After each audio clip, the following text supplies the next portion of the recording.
I'm Logan Crawford, and right now on Spotlight, POW, Peace Over War by Dr. Barbara Melamed blends the author's activism with Harvard Law's negotiation principles to mediate conflicts ranging from 9/11 to current societal issues. The impact of PTSD and moral guilt on soldiers is explored through clinical work and research. Mindfulness, mediation, meditation, spirituality, they all play a role in helping individuals handle traumatic experiences for others while maintaining their own well-being. We're delighted to have Barbara in the spotlight today, and we ask those watching to please support authors like her by subscribing to our channel. Doctor, thank you so much for joining us here today. It's a pleasure. And you said something very important. We have to take care of ourselves too. Those who are providing support, treating people with trauma. You can't do your job unless you take care of number one. And Absolutely. that means connection. That means having family members that love you. And Sure. my dog that loves me, Lincoln. Abraham Lincoln. Lincoln's a cutie. He's going to solve the Civil War. Yeah, well, self-care is important. They always say put the oxygen mask on yourself first before taking care of others. So that's kind of a good framework for it all. The world right now is kind of a mess.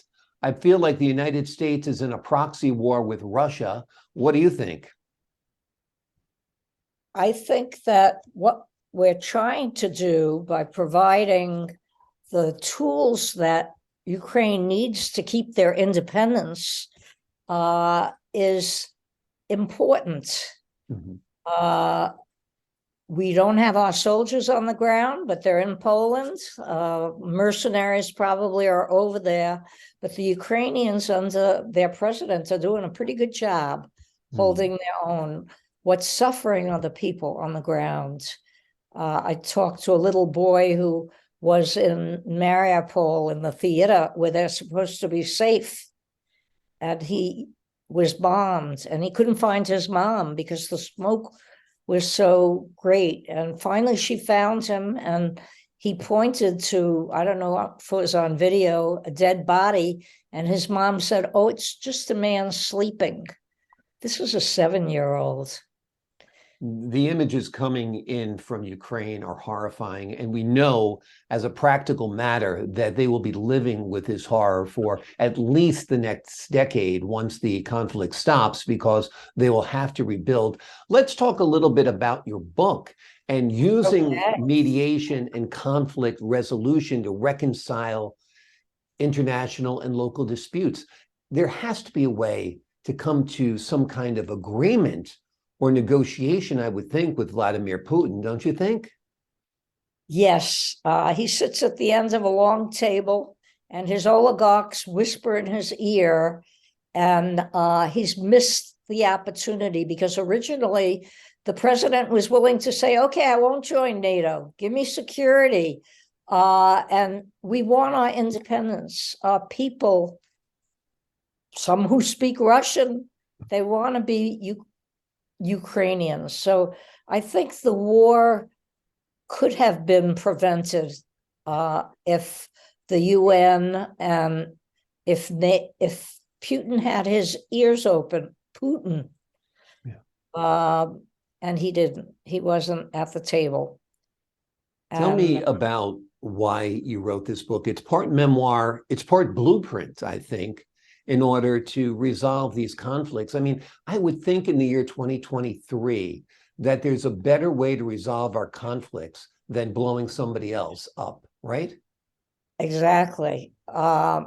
The Native Indians, when America came and took over the United States, at first they had peace pipes and they came to the table and they left their bows and arrows away.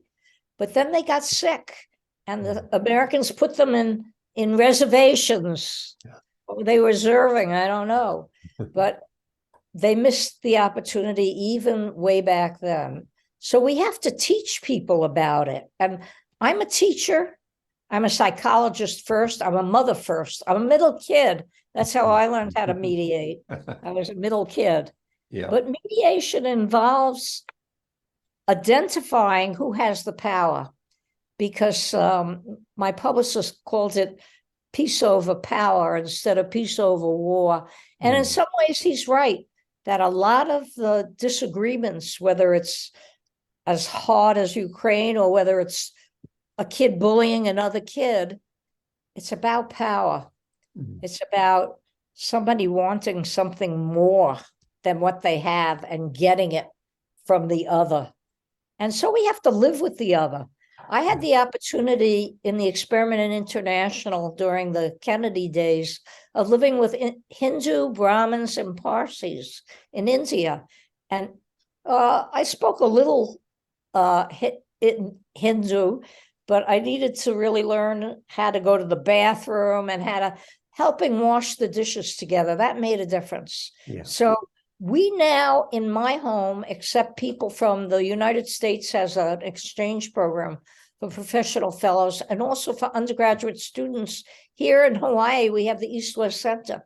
So I've had recently an Armenian, a boy from Cambodian, Vietnamese, and a French girl, and a girl from Germany. And there is transgenerational, I don't hate the Germans for the Holocaust. Right. And I don't hate the Russians.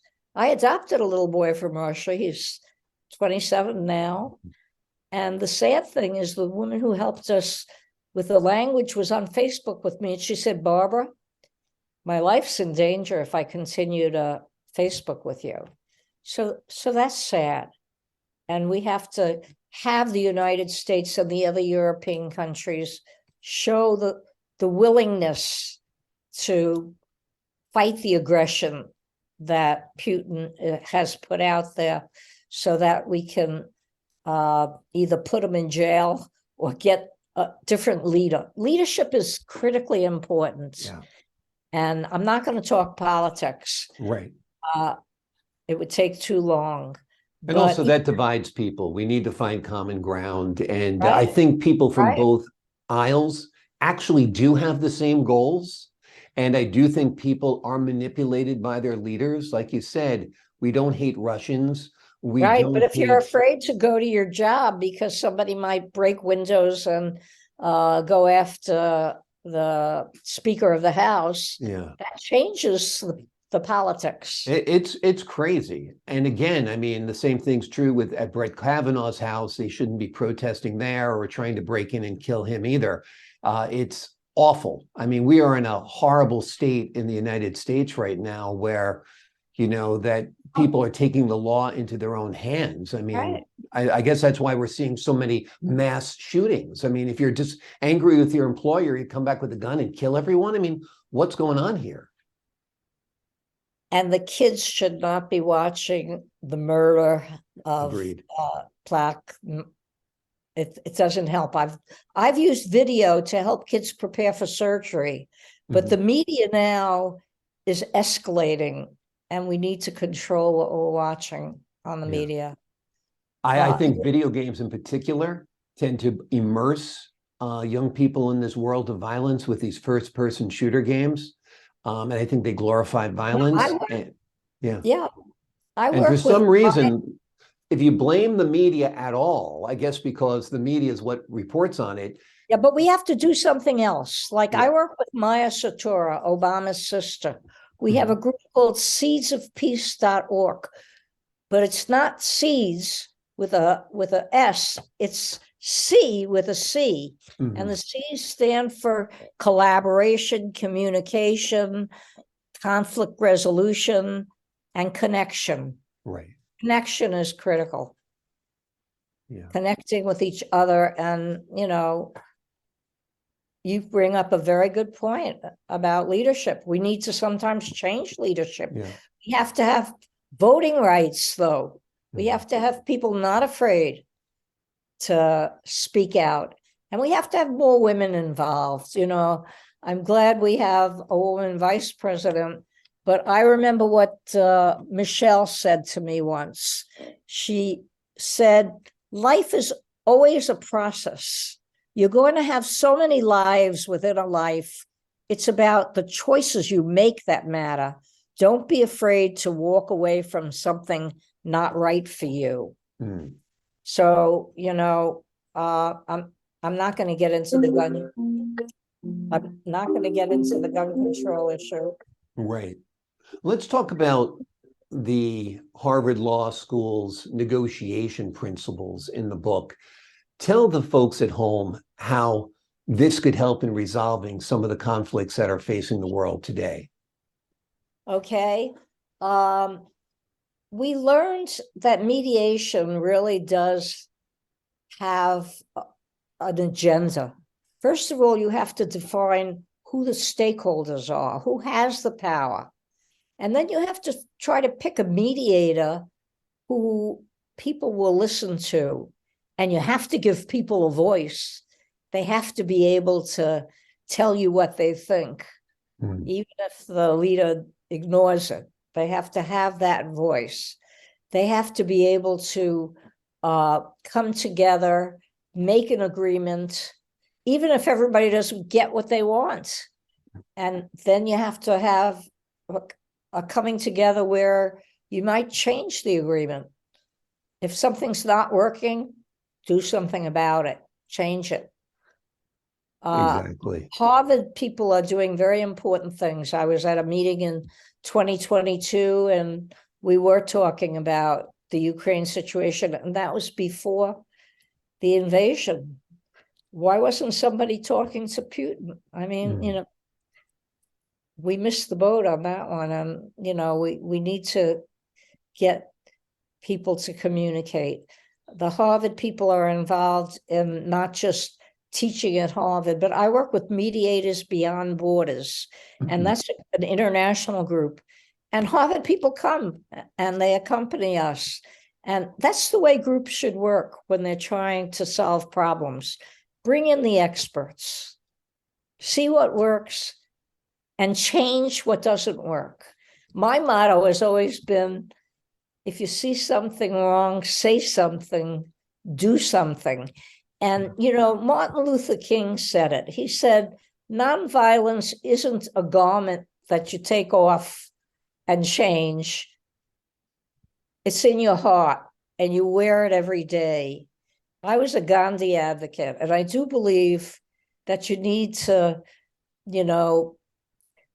trust people and do the thing that you think makes a difference. Be the change in the world. And that means, even if you're from a little town in Iowa, I forget where you were born. I remember you said it on one of your shows, but we have media. Zoom is a good example of how people can communicate. And you know what? I think the virus had some positive value. The virus was virtuous in bringing us together, because people go sick. They needed help. And not just doctors, they needed ministers and rabbis. They needed to feel that their life was worth something.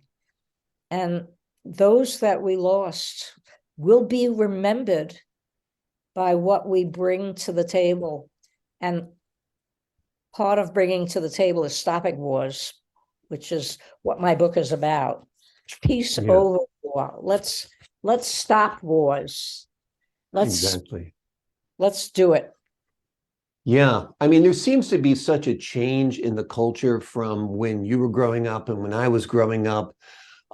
It seemed like, being a dove was a good thing. And now you've got hawks on both sides constantly, trumpeting and war. scorpions. You got scorpion guns. And it always bothers me that we talk about Patriot missiles. What's patriotic about killing other people? Yeah. I don't understand it. Yeah. I mean, when I work with my soldiers, I don't know if you've had the experience of having family members who've gone to war, Iraq, Afghanistan. I'm a lifetime member of Vietnam veterans, and I've been to war. And it really involves dealing with the trauma, not only post-traumatic stress disorder, but depression and feelings of helplessness. we have to give people the feeling that they can do something, that what they say and what they do makes a difference, whether it's a letter to the editor, or I had a patient just told me he wrote a letter to President Obama, and President Obama called him up. Wow. Imagine that. That's Imagine the man amazing. having time to respond to an individual soldier. But Right. they do put their lives on the line. And there are women soldiers as well as men soldiers. Ruth Bader Ginsburg, who's got out of her cancer bed and said, treat your daughters as well as your sons. They too will make a difference. My book has songs in it. It has poems and it has photographs. A lot of people don't like to read, or it is on digital as well as available in paperback and hardback. But it's not just words, it's photographs of camps that help refugees stay safe. It's pictures of Pete Seeger singing, "This land is my land. Someday we'll all come together and have one world with no war." So I'm excited to get it in people's hands. I know they're already using it here in Hawaii. We have a Matsunaga Center for Peace and Education, PACE. That's where I first learned. Maya Satora was one of my teachers, thank God. And she now has, with her colleagues, Jennifer and Todd, what's called a Peace Studio. It's online, peacestudio.org. And it's about artists and journalists coming together and creating the stories that will help people thrive, survive, and get better. So I encourage people to go online, since you have access to that for free. You know, peacestudio.org. My book has an appendix with access to other peace groups, and I wasn't going to wear it. I have a button from one of my groups that says, "I'm already against the next war." Me too. I think that would be a popular button. We all should be against the next war. I think a good first step for the folks at home who want to come up with a plan, come up with a philosophy on how we can have peace over war. Imagine if we took all those dollars that are spent on guns and spent them on butter instead. Imagine if we were helping and empowering people with the billions and trillions of dollars that we waste killing people. Right. We would have such an amazing world. You know, and it isn't just about war. People are dying and homeless. Yeah. I don't call them houseless. They're really homeless because they're not with the people that they love. And some of the money that's being wasted on ammunition and guns could certainly help our economic system and give jobs. People, the unemployment rate, the suicide rate, and I know because I do research, is higher now than it's been in the last 10 years. Yeah. And it isn't just people who are in war zones. It's people next door to you. I don't know where you live, but you know. Yeah.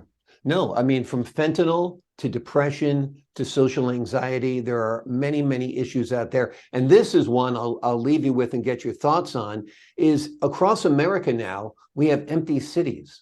We have skyscrapers that used to house office workers that are now working remotely. When do we take that real estate and turn it into the housing for the people who are living on the streets? Well, there are some laws trying to do it now. Cal Hala is a program in which they're trying to make small houses, not only for homeless, but for poor people. Yeah. And, you know, every time I see an airplane out my window, I remember 9/11 because I was there. I mean, we didn't mediate, we medicated. Right. And it was an awful experience. I have a son who drew a picture of a plane going between two buildings, and I wonder, he doesn't talk about it. He doesn't talk about being from Russia. And I house, there's a program that goes to foreign countries and adopts kids. When I was in Croatia, I adopted a little boy named Chamo, and now I have 2 Cambodian kids, a Wonderful. girl and a boy. They don't live with me. I have visited them and held them, but it gives them hope that there are people that care, and caring and connection are the 2 words I don't know how much time we have left, but We're just about out of time, but those are 2 great caring and words to leave the connection. audience with. And Caring and POW. connection, for sure. POW in my book does not stand for prisoner of war. I want to get rid of prisoners of war. The book tells you how not to use a fist, not to fight, not to arm, but to love. Wonderful. And to care, and to take care of yourself. And I really appreciate this opportunity that you provide me with, and that you provide others with, to tell a story, because we all need to tell our stories. Absolutely. Not just on television, but to each other. Talk to people. Xenophobia is not a fear of something. Xenophobia is not knowing the other. Exactly. Being afraid of Exactly. saying the wrong thing. I had a girl who took off her hijab because she was concerned that there was some anti-Arab sentiment in one of our meetings. She shouldn't have had to do that. Right. We need to respect one another. Exactly. Caring, connection, love, all very important, all very missing right now in 2023, when you have people going around blowing up other people with guns. Dr. Barbara Melamed has written a wonderful book. It is called POW, Peace Over War. POW, Peace Over War, using mediation and conflict resolution to reconcile international and local disputes. It's a must read. It's important. It's a beautiful book. It'll fill your heart with love. Dr. Barbara Melamed, thank you so much for joining us here today on Spotlight. Thank you for the opportunity. My pleasure. And to the folks at home, I'm Logan Crawford, thanking you for your time this time. Until next time on Spotlight.